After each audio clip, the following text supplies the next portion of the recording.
오늘 저에게 주신 하나님 말씀은 마태복음 2장입니다. 2장 22절과 23절을 먼저 읽습니다.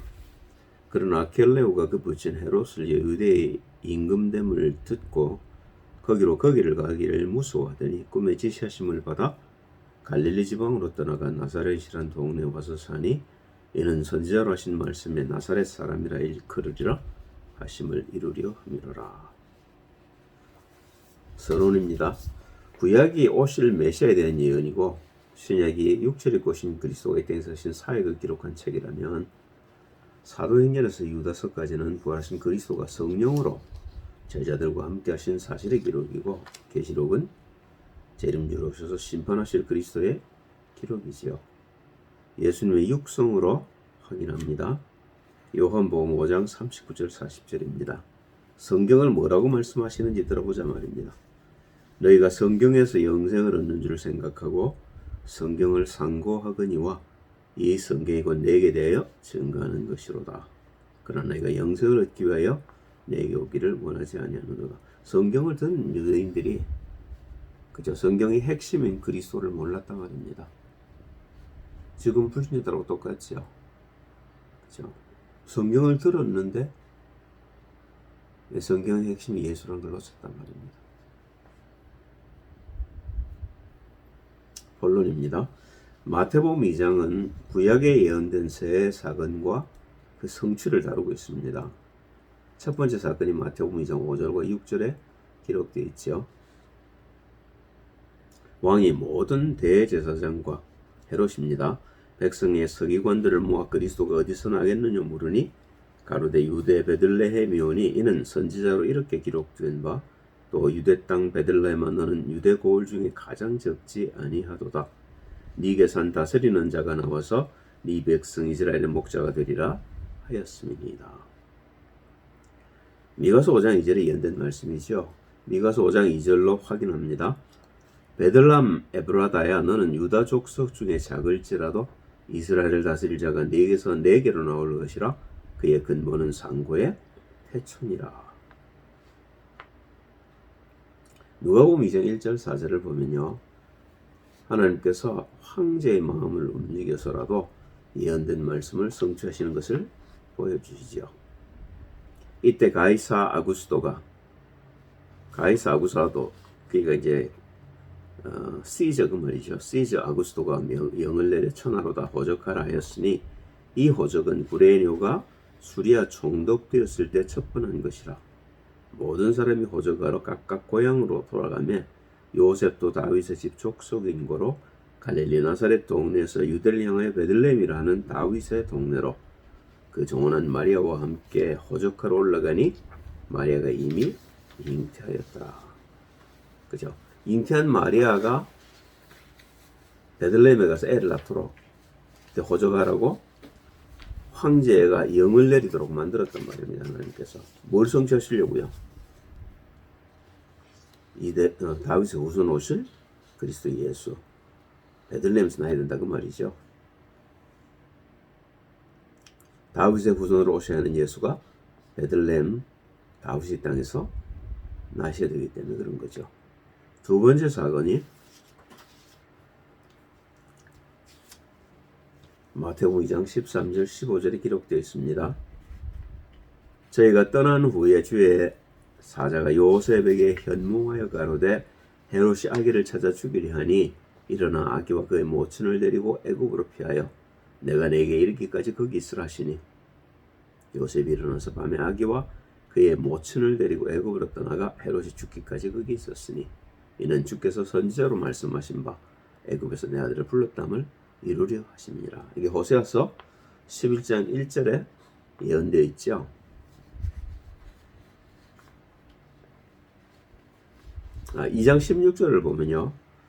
이에 헤롯이 박사들에게 속은 줄 알고 심히 노하여 사람을 보내어 베들레헴과 그 모든 지경 안에 있는 사내 아이를 박사들에게 자세히 알아본 그 때를 표준하여 2살부터 그 아래로 다 죽이니. 예수님을 죽이겠다는 거죠. 그죠? 호세아 11장 1절입니다.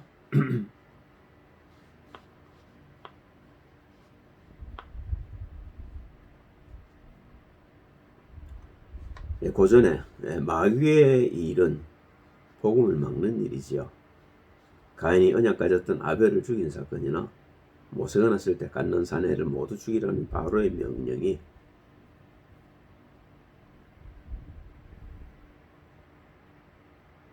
이와 같은 거지요. 11장 1절입니다. 이스라엘에 어렸을 때 내가 사랑하여 내 아들을 애굽에서 불러내었거늘. 이건 출애굽을 얘기하는 겁니다. 그죠? 출애굽기 3장 8절을 보면요, 왜 그렇게 부르시는지 하나님이 이스라엘 출애굽시키시는 목적을 보여줍니다. 내가 내려와서 그들을 애굽인의 손에서 건져내고 그들을 그 땅에서 인도하여 아름답고 광대한 땅, 젖과 꿀이 흐르는 땅, 곧 가나안 족속, 헷 족속, 아모리 족속, 그리스 족속, 히비 족속, 여부스 족속의 지방에 이르려 하노라. 가나안을 데려가시겠다 그 말이죠. 보셔요. 이건 사실은 이스라엘을 겨냥하고 하신 말씀이 맞습니다. 그런데 이 말씀을 인용해서 요셉은 하나님께서 애굽에 자기 아들을 불렀다함을 애굽으로 피신하게 하셔서 부르셨다고 얘기하는 겁니다. 마태가 그렇게 보고 있는 거죠.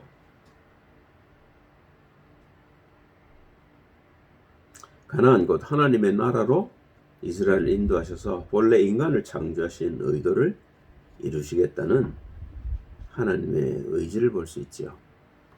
그죠? 그게 무슨 얘기냐면 나중에 이제 결론이 나오겠습니다만은 하나님은 본래 자신이 만든 인간을 본래대로 회복하기를 원하신단 말입니다. 그게 성경이 전부 나오는 역사입니다. 그런데 죄로 인해서 우리 하나님을 떠났기 때문에 그리스도 예수를 보내셔서 우리를 십자가에 죽이시고 부활케 하셔서 하나님 나라를 우리 가운데 회복하시겠다는 겁니다. 처음부터 끝까지 하나님의 계획은 변하지 않았고요. 그리고 하나님이 계획을 이루시기 위해서 지금도 모든 걸 동원해서 이 계획을 이루고 계십니다. 우리가 회복해야 될 건 딱 하나입니다. 하나님의 형상. 그걸 아담과 하와가 잃어버렸는데 그리스도 예수께서 오셔서 회복해 주신 겁니다. 이제 세 번째 마지막 이제 예언이 마태복음 2장 22절과 23절에 나오죠. 그러나 아켈라우가 그 붙인 헤롯을 유대의 임금됨을 듣고 거기로 가기를 무서워하더니 꿈에 지시하심을 받아 갈릴리 지방으로 떠나가 나사렛이라는 동네에 와서 사니 이는 선지자로 하신 말씀에 나사렛 사람이라 칭하리라 하심을 이루리 하니라.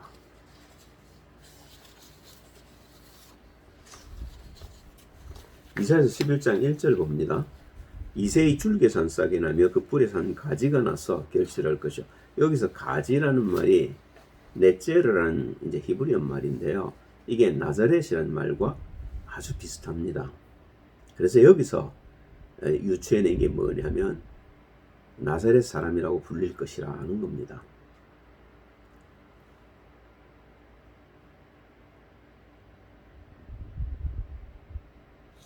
다윗의 가지로 오셔서 그렇죠. 나사렛에서 사실 그리스도 예수의 예언이 성취된 사실을 우리가 마태복음 2장 22절 23절을 가지고 확인할 수 있는 거죠. 예레미야 23장 5절 6절도 이 사실을 증거하고 있습니다. 나 여호와가 말하노라 보라 때가 이르리니 내가 다윗에게 한 의로운 가지를 일으킬 것이라. 그가 왕이 되어 지혜롭게 행사하며 세상에서 공평과 정의를 행할 것이며 그의 날에 유다는 구원을 얻겠고 이스라엘은 평안히 거할 것이며 그 이름은 여호와 우리의 의라 일컬음을 받으리라. 여기서 보셔요. 다윗 같은 왕을 세우겠다는데 다윗은 이미 일어났습니다. 하나님은 다윗을 통해서 이미 이스라엘을 통일하셨고요. 그 다윗의 후손 오실 그리스도 예수를 얘기하고 있는 겁니다. 다윗의 의로운 가지, 그가 왕이 되어서 다윗이 하지 못했던 일을 우리 가운데 성취하시겠다는 겁니다. 공평과 정의를 행할 것이고 그의 날에 유다가 구원을 얻겠고 이스라엘이 평안히 거할 것이며 그 이름을 여호와 우리의 의라 일컬음을 받으리라. 우리가 의롭다는 건 예수 그리스도 한 분밖에 안 계십니다. 오직 예수만 의로우신 분이셔요. 근데 그 의로우신 예수를 우리에게 보내신 목적이 그로 말미암아 우리가 의롭게 되도록 하기 위해서라는 겁니다. 그게 고린도후서 5장 21절에 있는 얘기죠. 바울이 그렇게 고백했죠. 결론입니다.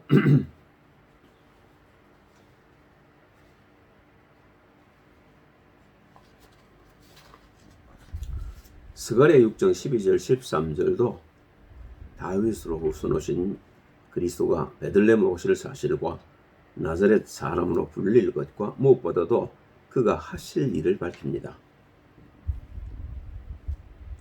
고하여 이르기를 만군의 여호와께서 말씀하시되 보라 순이라는 말은 프렌치 가지를 번역한 말입니다. 가지를 우리말로 순이라고 번역했는데요. 순이라 이름하는 사람이 의로운 사람이 그 말이죠. 자기 곳에서 그게 어디입니까? 베들레헴이란 말입니다. 돋아나서 여호와의 전을 건축하리라. 그가 여호와의 전을 건축하고 두 번이나 나왔죠. 여호와의 전을 건축하는 것이 예수님이 땅에 오신 목적이란 말입니다. 영광도 얻고 그 위에 앉아서 다스릴 것이요 또 제사장이 자기 위에 있으리니 이 두 사이에 평화의 의논이 있으리라 하셨다고. 예수님 본인의 입으로도 이 얘기를 하셔요. 공생일을 시작하시면서 제일 먼저 하신 말씀이 마태복음 4장 17절 아닙니까? 이때부터 예수께서 비로소 전파에 가라사대 회개하라 천국이 가까웠느니라 하시더라. 예수 본인이 천국입니다. 그 천국을 우리에게 주시려고 오셨다 그 말이에요. 그 천국이 뭐냐? 하나님 나라란 말입니다. 그죠? 이걸 바울은 이걸 예수님이 부활하셔서 다시 확인하셔요. 사도행전 1장 3절이죠. 해 받으신 후에 또한 저에게 확실한 많은 증거로 친히 사심을 나타내사 40일 동안 저에게 보이시며 하나님 나라의 일을 말씀하시니라. 1장 8절에도 하셨죠. 오직 성령이 너에게 임하시면 내가 권능을 받고 예루살렘과 온 유대와 사마리아와 땅 끝까지 이르러 내 증인이 되리라 하셨죠. 이걸 바울은 고린도전서 6장 19절 20절에 이렇게 얘기를 하고 있습니다. 너희 몸은 너희가 하나님께로부터 받은 바 너희 가운데 계신 성령의 전인 줄을 알지 못하느냐. 너희는 너희의 것이 아니라 값으로 산 것이 되었으니 그런즉 너희 몸으로 하나님께 영광을 돌리라. 그러니까 그 그리스도 예수를 믿는 사람들이 해야 할 일, 우리의 미션까지 얘기하고 계신 거죠.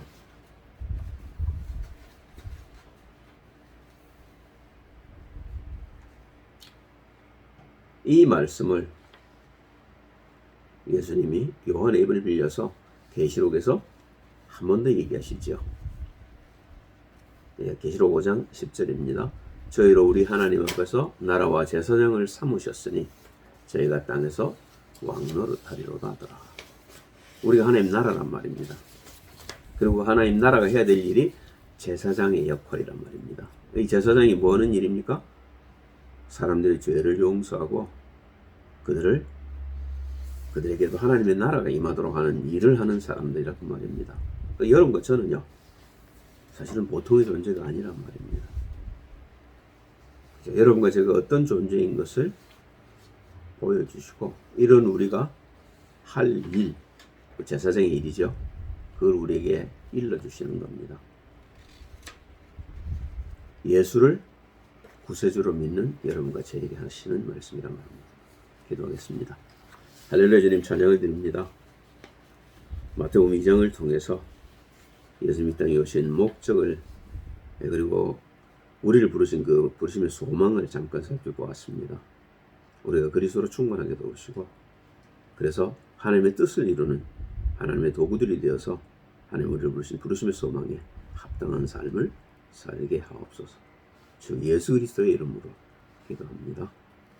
아멘. 마지막